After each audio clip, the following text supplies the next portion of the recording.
Will the Denver Broncos reunite the Bash Brothers in 2024? Josey Jewell, Alex Singleton headlined the position room last season. Will it return here this upcoming year? We'll break that down and much more on today's brand new episode, Locked On Broncos. You are Locked On Broncos, your daily Denver Broncos podcast. Part of the Locked On Podcast Network. Your team every day. The Broncos offseason is officially going to heat up a month from now as NFL free agency will kick off. Will the Broncos linebacker room look different in 2024? Welcome into a brand new episode of Locked On Broncos, your daily Denver Broncos podcast, part of the Locked On Podcast Network, your team every day.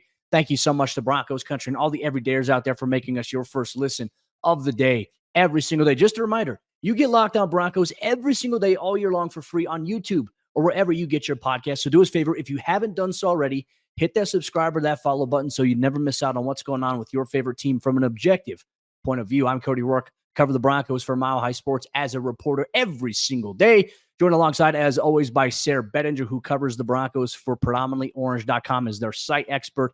We have you covered here every day, all year long. Locked On Broncos here. Sayre, as we continue our positional outlook, our review from 2023, our forecast for 2024, we're going to take a look here at the inside linebacker position, which I feel like this is one of those positions when you ask Broncos fans, I feel like there's different pulses on this position. I'm very curious to see where you fall on this, but the general consensus I've gotten, I think a lot of Broncos fans think that the inside linebacker position for Denver, particularly with Josey Jewell and Alex Singleton, isn't great. In my opinion, I disagree. I feel like it's been a pretty solid unit for them, and there's other reasons why maybe we can talk about their performances have been hit or miss or inconsistent at times. I don't think it necessarily has anything to do with them specifically, but we'll dive deeper into that later. I'm curious for your thoughts. 2023 was a very, very interesting year for the Broncos. And look, headlined by a guy who plays with his hair on fire all the time. Alex Singleton led the team in tackles, set a record this year. I mean, they played with a lot of energy despite how ugly it was through those first 5 weeks of the NFL regular season for the defense. Yeah, you called these guys the Bash Brothers, and that's kind of what I feel like they are out there. I mean, they're out there attacking, and they play not necessarily reckless or anything like that, but I think they like you said, they play with their hair on fire. They're super intense. We saw a lot more blitzing from Alex Singleton and Josey Jewell this past season than we've kind of become accustomed to. I don't think we necessarily saw these guys attacking and making plays at or behind the line of scrimmage like we maybe wanted to, or like we saw in 2022 when they were playing for Ejiro Evero. But I mean, 285 total tackles between these two guys.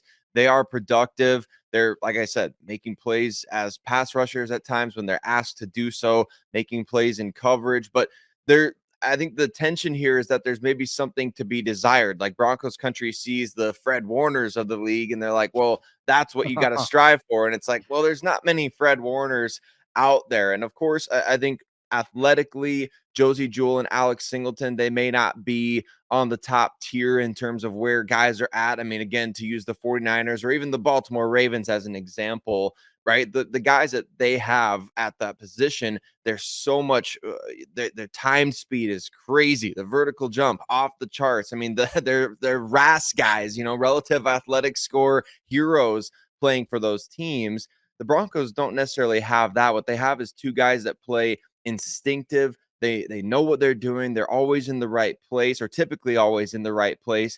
I think what was disappointing about 2023, Cody, missed tackles. And that wasn't all on Alex Singleton and Josey Jewell, but I think that's probably why a good portion of Broncos Country is thinking maybe that this team can upgrade at off-ball linebacker.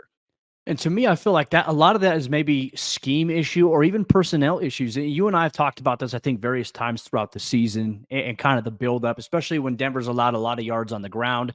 Missed tackles, obviously, as you mentioned, have been a huge thing. But so much of it, too, has been Denver hasn't been able to be consistent in terms of stopping the run on the defensive interior.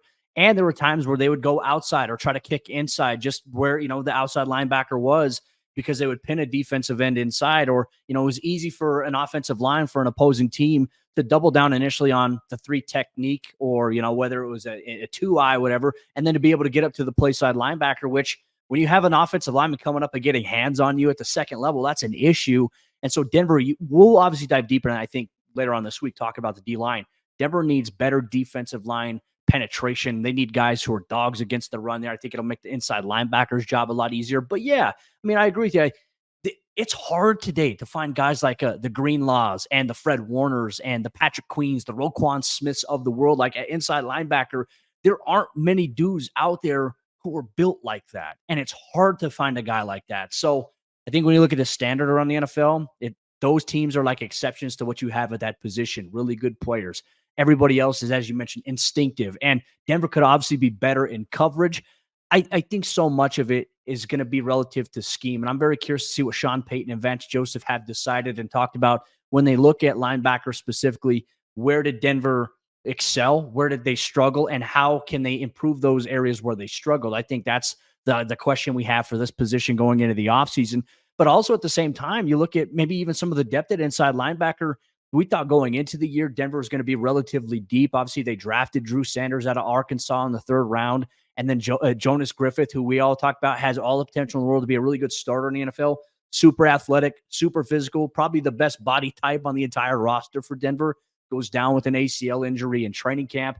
So many questions there. And then obviously you have Justin Sternad, who's been a guy who's been on the roster for several years, missed, I think initially his rookie season with a hand injury, had a couple of injuries, but has emerged into one of the team's best special teams players. So overall, Denver, I don't think that they got impacted as much from injuries in 2023 inside linebacker as they did last season in 2022 when Nathaniel Hackett was the head coach. So I feel like overall, if I had to give maybe 2023 a grade at the position, I mean, Sayre, I feel like I'd give it a B or maybe even like a C plus in terms of that. I think it's just really hard when you factor in all the circumstances of how Denver's defense started. They went on a stretch where they're playing ridiculous. Alex Singleton obviously playing really good football. Josey Jewell playing really good football. But at times, Denver's defense as a whole wasn't consistent enough, and that included the linebacker play there. What would you give it in terms of a grade if you had to, looking back in 2023? I think I agree with you. A C plus or a B is really kind of where I would land as well. Just it wasn't like it was underwhelming or anything like that. We saw, I mean, Josey Jewell and Alex Singleton both made plays during that stretch where the Broncos were, I mean, 3rd best in the NFL in terms of points per game allowed, obviously creating more turnovers than any other team in the league during that stretch. That those guys played an instrumental part in that. They were forcing turnovers, they were recovering fumbles, they were doing all those sorts of things. And so there's a level of maybe disconnect or tension of where, like you said, that consistency. Was it there all 17 games? No, but was it good enough to the point that maybe Sean Payton and Vance Joseph and the front office, they're going to come together and look at this and say, hey, what we had in 2023, it can either stay the same or be even better in 2024. And what do we really think of that? Or what would it be like to insert somebody else next to Alex Singleton? Because remember, this new staff came in and they, after watching Singleton's tape from 2022, they agreed and signed off on handing him that 3-year contract last offseason. So it's something that I think they're looking to pair somebody with Singleton, whether that's Josey Jewell or not. I think that's the question mark that we're going to be talking about upcoming on today's episode. Now, will Josey Jewell return to the Broncos? Is he set to become an unrestricted free agent here on March 13th when the new league year rolls around? That's something we're going to talk about and answer here on today's episode, Locked On Broncos. Today's episode of the show is brought to you by our friends over there at DoorDash. And what a football game that was this past weekend. But as usual, the commercials, they stole the show as always. DoorDash, they went all out for game day and they DoorDash stuff from all the ads to one lucky winner, cars, snacks, and even tax software. And somehow they pulled it off. I didn't win, but you got to hand it to them. It was one heck of a delivery. And DoorDash is the all-in-one app for your everyday needs, from restaurants and groceries to flowers and gifts, especially with Valentine's Day coming up this week. So next time you're running low on dinner ideas, pet supplies, or just time, you can get so much more than you realize delivered. And if you didn't have a chance to hit the grocery store last weekend after all the big game commotion, or maybe your bar cart has been mysteriously cleared out, stock back up for the week ahead with delivery from DoorDash. Whatever watch party or anything party you've got coming up, get it delivered with DoorDash.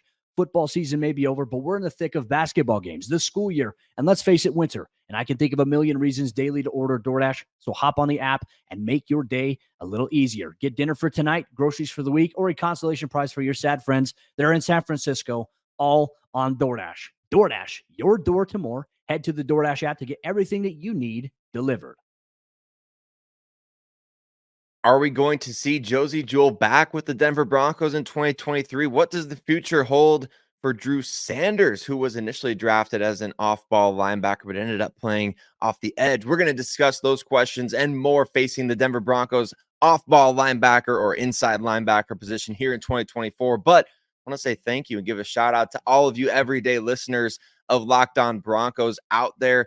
You listen to the show on your commute to or from work, if you're on the treadmill, if you watch the show on YouTube, especially those of you that subscribe and like the show and engage in the comment section, man, we appreciate you so much. And you know that we're going to be here with you every single step of the way this offseason on Locked On Broncos, the Locked On Podcast Network, your team every day, free and available everywhere that you listen to podcasts. And Cody, this is a big question facing the Denver Broncos in 2024 at off-ball linebacker, because really there's enough areas of this roster that need to get addressed that you would like to not have this position group be a major issue, right? You don't want to have to go high in the draft anymore. You don't want to have to go after big money free agents here to make a move. You want to be able to do something that's going to give you high-level play, obviously at a team-friendly price with additions needing to be made elsewhere. First of all, is Josey Jewell going to be coming back? I know you've talked to Josey a lot. Does he want to come back? What's his stance? Where do you think the Broncos go with Josey, the outlaw, in 2024?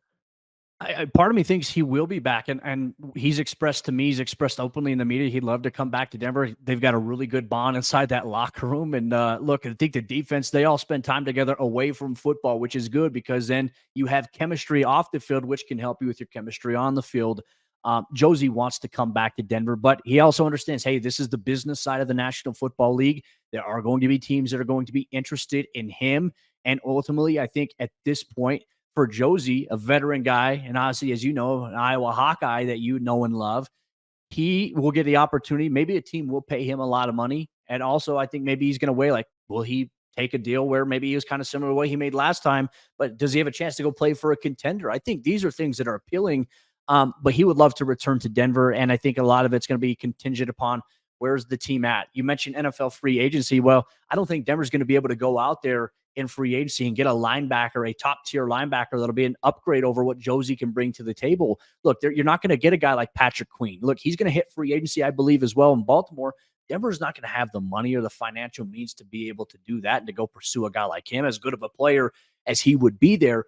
So I think Josey does come back, maybe a 1 or 2 year extension. I mean, we could see a 1 year deal, right? But I feel like a 2 year deal would be the sweet spot here for the Broncos. I think he will be back. I'm curious to see if you think he'll be back. And also, there's another linebacker that the Broncos are going to have to hit free agency that is coming off of an injury. A little bit more team control here, but Jonas Griffith, as we talked about, towards ACL in training camp, is fully on pace to be ready to go, full go for the start of training camp, and OTAs here coming up in a couple of months. So another interesting dynamic there as well, and a potential like, hey, if Josey Jewell does go elsewhere, like this is a guy who has prior starting experience and is projected to be viewed by the team as a guy who can start for them, might also be an option for them.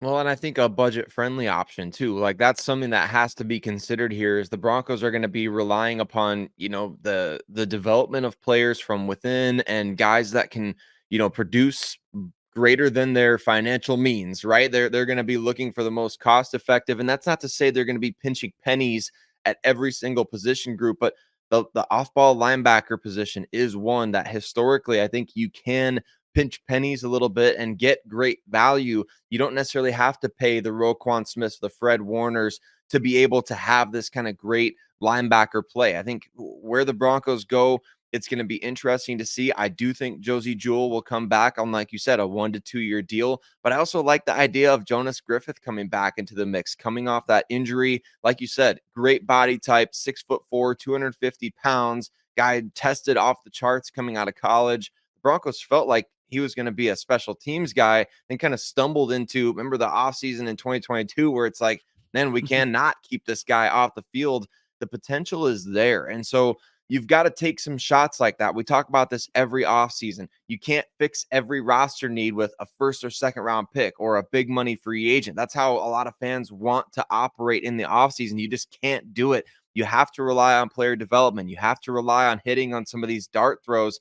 Just like Alex Singleton. Remember, you and I talked on this show I certainly wasn't a believer in Alex Singleton becoming a starter for the Broncos, but they signed him for less than what you would pay a 6th or 7th round draft pick. He ends up, like you said, setting a team record for tackles in a season. So there's things like that, man, you may not necessarily bank on it, but you bank on the competition, you bank on player development. And Jonas Griffith is one of those guys that I think you have to rely on his talent a little bit. Like you said, team control, restricted free agent. I don't think the Broncos are going to go out and tender him at 3-4 million or whatever it is. They might go original round tender. They might just try to re-sign him at their own price. But I think that's a way for them to go budget friendly and get a talented guy to compete at a position of need.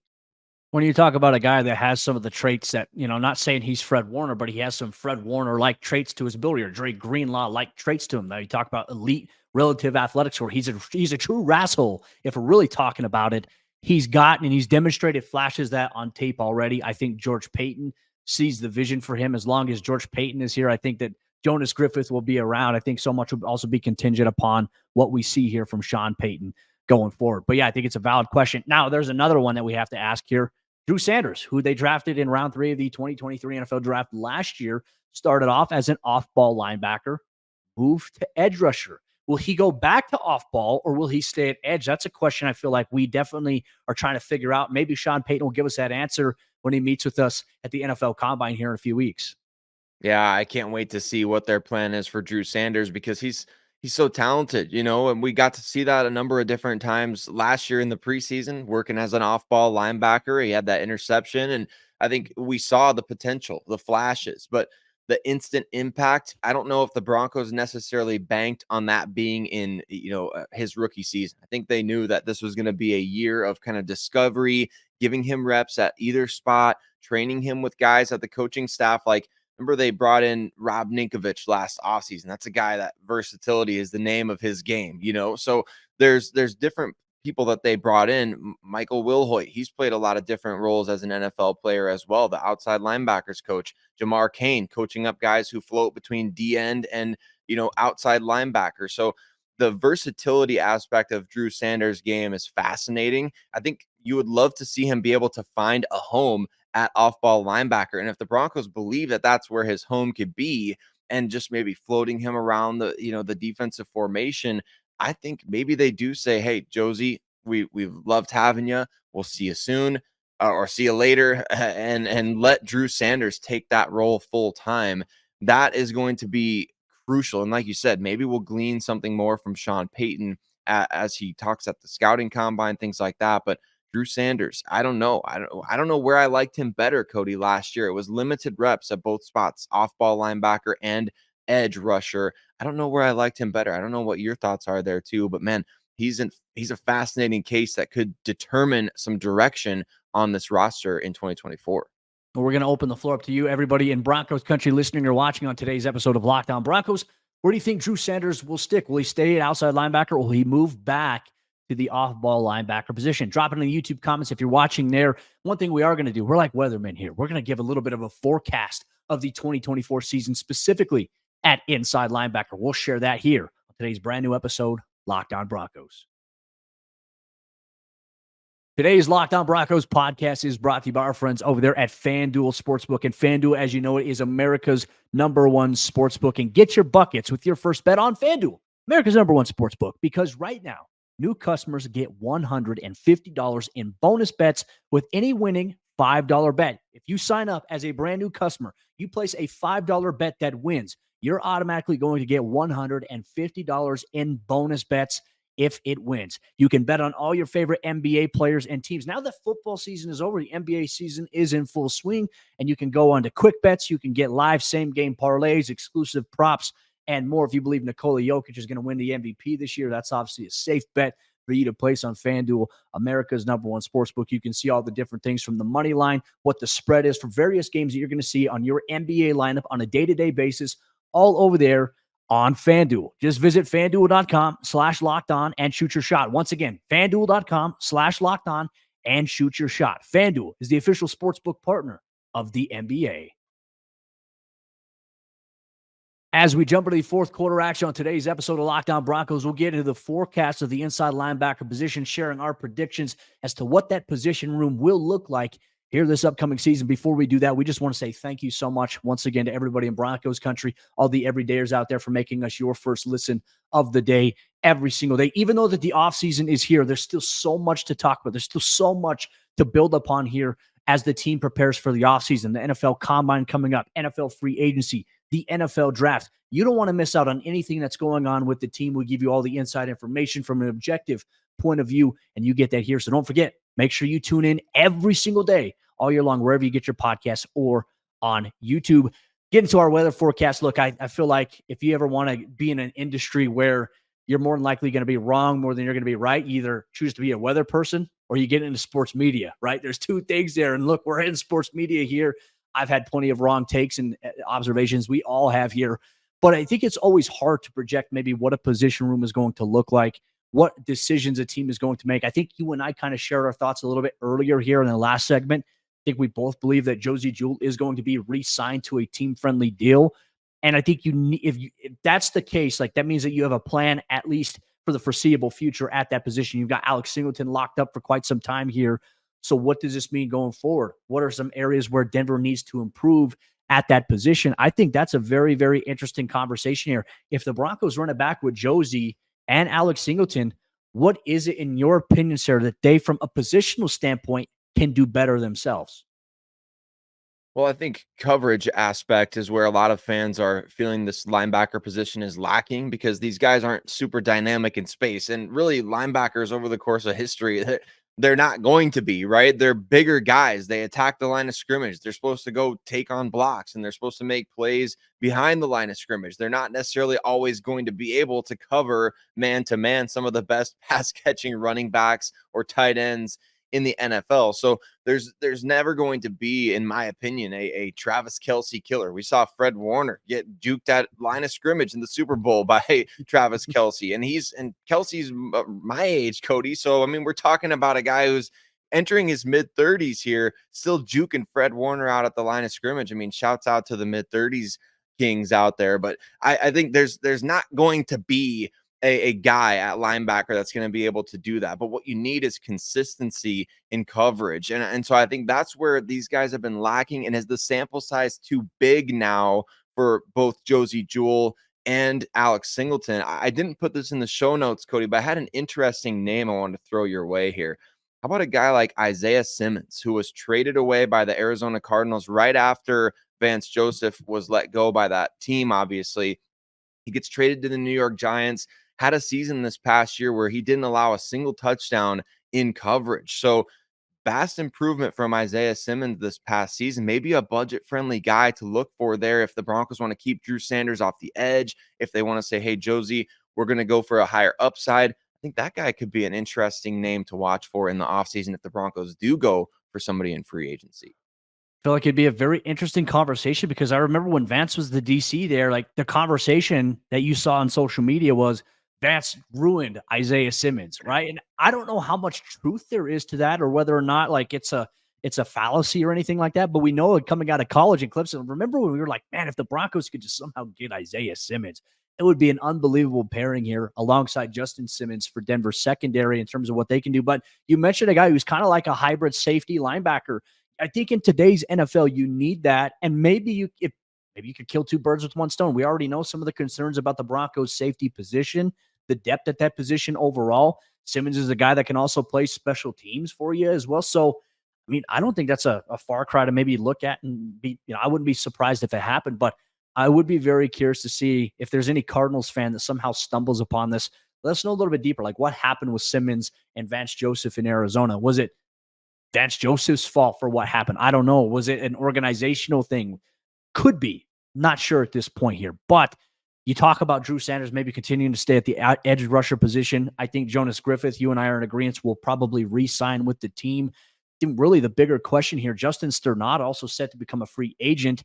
We know he's a key special teams player, and we know how Denver special teams really, if you look at one unit this year that made the biggest jump, it was special teams. He was a big part of it. He and Tremont Smith were the number one and number two guys on their leaderboard in terms of production at special teams and how they were graded. So my question is, do we see Justin Sternad return here this offseason as well? I think you have to find a way because he's been a proven guy on special teams. We haven't seen him really step foot onto the linebacker position in terms of defense, except in the preseason, which I felt like this preseason, this past one, I thought he did actually a pretty good job, but we haven't seen him step up in the regular season, which ideally is a good thing. That means your starters are healthy. But I think that's just kind of the unknown. We don't know what he brings to the table from a defensive standpoint. We know what you're going to get from him from special teams, though. And I think that's a big factor, isn't it? Like when you know what you're getting from a guy on special teams, so you can take care of that area of the team. That's huge for especially when you can get a guy like that on a cheaper contract. I mean, maybe Justin's going to look for opportunities elsewhere where he can play defensively a little bit more, but maybe that opportunity is in Denver. Like, what if they say we're not going to re-sign Josey Jewell and we are going to keep Drew Sanders off the edge, but we're also not going to go after a big name free agent. We're going to let Jonas Griffith and Justin Strnad play things out and maybe a mid to late round draft pick. And we're going to really go budget friendly at the position. Maybe he sees that kind of opportunity as this is my shot to get back into, remember as a rookie in 2020, he was supposed to play a third down role in Vic Fangio's defense right away as a 5th round pick out of Wake Forest. So where's that guy? We need that guy back, right? We need that guy that one injury that kind of derailed the plans and the vision back then. We need to see that Justin Strnad again. And so I think definitely I'm in agreement with you on that one, Cody. Let's bring Strnad back for some special teams continuity, especially after how improved that group was in 2023. One final thing that we'll talk about here on today's episode of the show, we alluded to it a little bit earlier, where you can get better production from your inside linebackers is if your defensive line is significantly better on the interior. And look, part of me, I don't know what that looks like. Does that mean that Denver maybe looks at getting in the NFL draft, whether it may be there, or signing a guy in free agency to be maybe a nose tackle, right? DJ Jones, I felt like excelled at defensive end. And I thought Zach Allen, those two guys at DN, I'm okay with that. I like that lineup. I felt like a defensive tackle was probably where Denver didn't have enough consistency. And I think a great example, you watch Super Bowl 58, what happened there, especially in overtime. There was one play where Brock Purdy was going to throw like one of those fades, like it was like a fake, and then it was going to be a fade by Jawan Jennings to potentially win the game. But what happened?